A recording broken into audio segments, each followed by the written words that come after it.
Hi and welcome to another episode of Toby's Barbecue Corner. Today we're making a dried aged pork chop with roasted vegetables and garlic smashed potatoes. Now what you need for it and how to do it, I'm going to show you in this episode.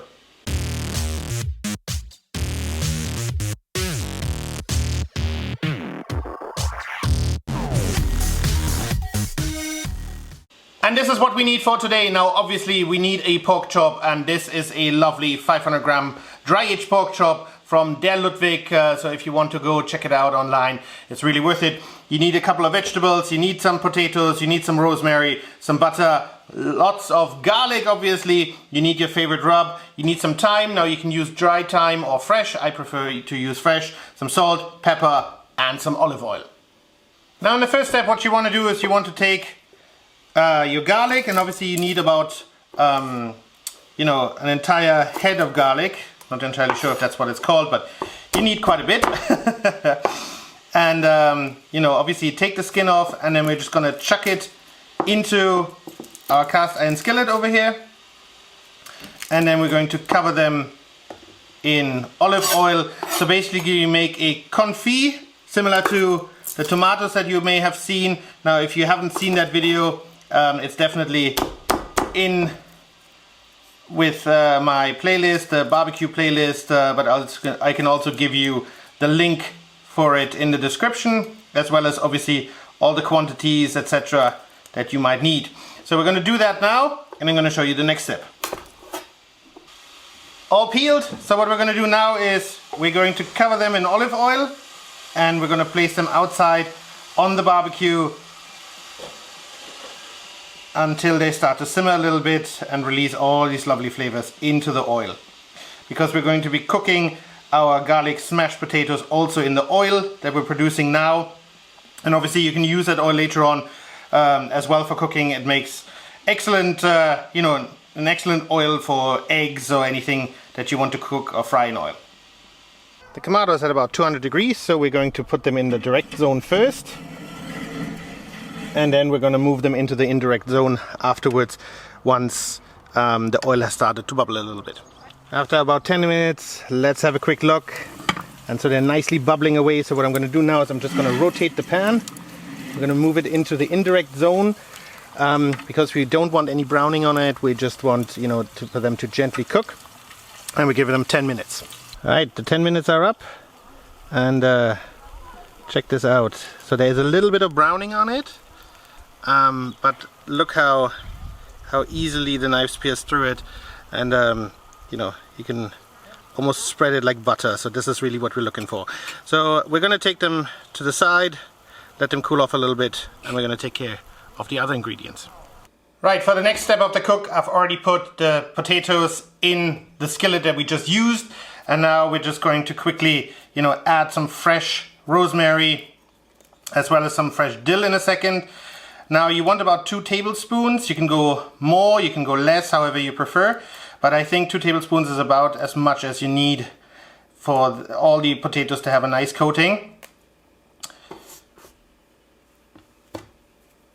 And then obviously you need your favorite rub. And I don't know, recently I'm really enjoying the Cajun rub. I don't know, it adds a nice lovely spice to it. But go for anything that you prefer, whether that be an all-purpose rub, I don't know, your favorite beef rub, chicken rub, whatever you wanna throw in there that makes you feel comfortable and that you enjoy. So all we need to do is basically, give it a chop.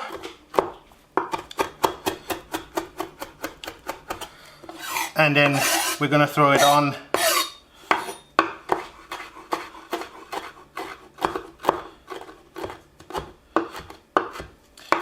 And guys, let me tell you, it really smells like garlic and rosemary and all these lovely things in my kitchen. So this is truly amazing. I'm waiting for the first neighbors to knock on the door and ask if they can have a piece.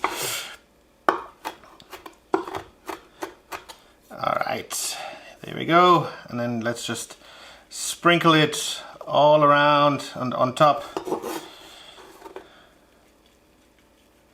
Do the same with the thyme, so just strip it if you have to, or just throw them in whole. Doesn't make a massive difference. I mean, obviously you don't want the stems in there, but I mean those tiny flimsy tops, That is not too bad. Very edible. Alright, I'm going to bring in some of that garlic infused olive oil. I'm just going to drizzle it right over, coat them nicely. Don't drown them, but make sure everything has a good coating. And as I said, keep whatever garlic infused olive oil you have left.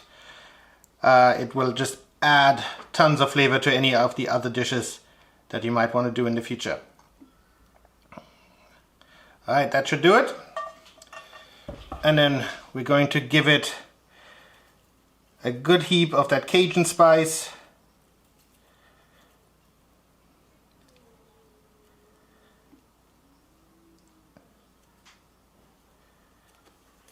A little bit of salt and pepper as well, and then that should do it. And it can go back outside on the Kamado.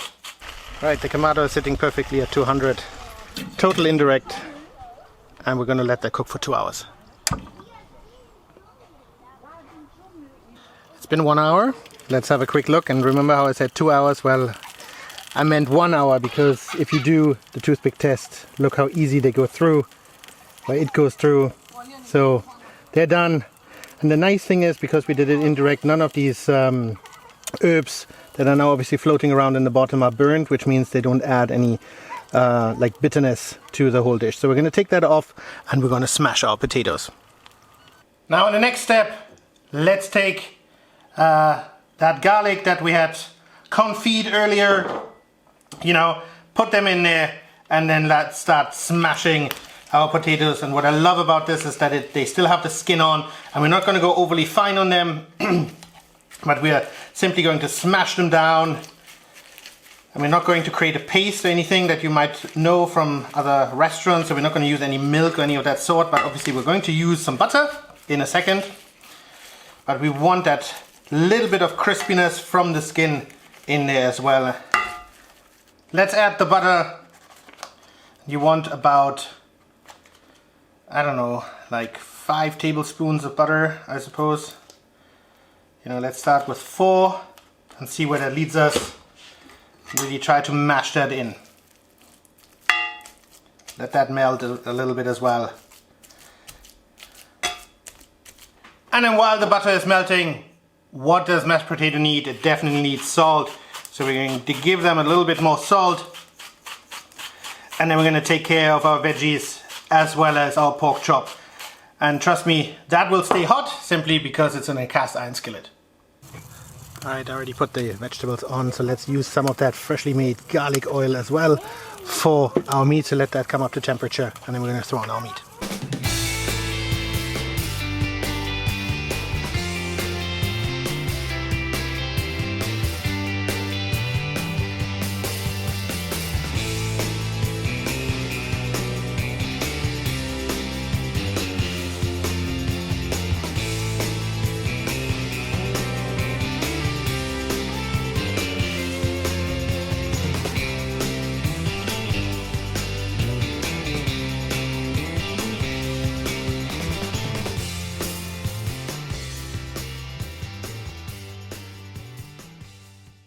Right guys, time to assemble our little bowl over here. So let's take some of that wonderful, these wonderful smashed potatoes, and look how juicy they got. That is just absolutely amazing. And I mean the garlic smell is super great. You know, I mean, it's obviously, yes, it's there, but it's not as harsh as if you use them just straight. You know, obviously this confit really takes out some of that harshness that you might get. And as I said, you know, keep that olive oil that is infused with all that lovely garlic. All right, so some of these jalapeños right here.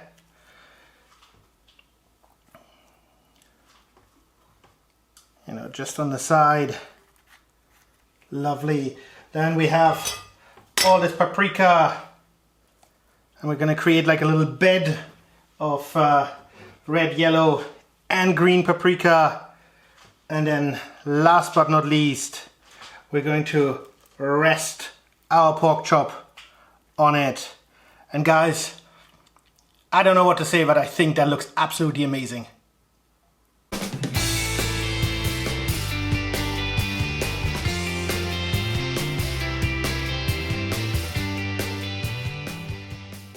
Alright guys, that's it for today. Thanks for watching. I hope you enjoyed the video about the dry-aged pork chop with roasted vegetables and garlic smashed potatoes. Now it was super delicious and it just shows you how versatile a Kamado can be used. But obviously you can do it on a gas grill as well, as long as you can create an indirect zone. Or you can do it in the oven or on your stovetop. I mean, it's a dish that would work on pretty much anything.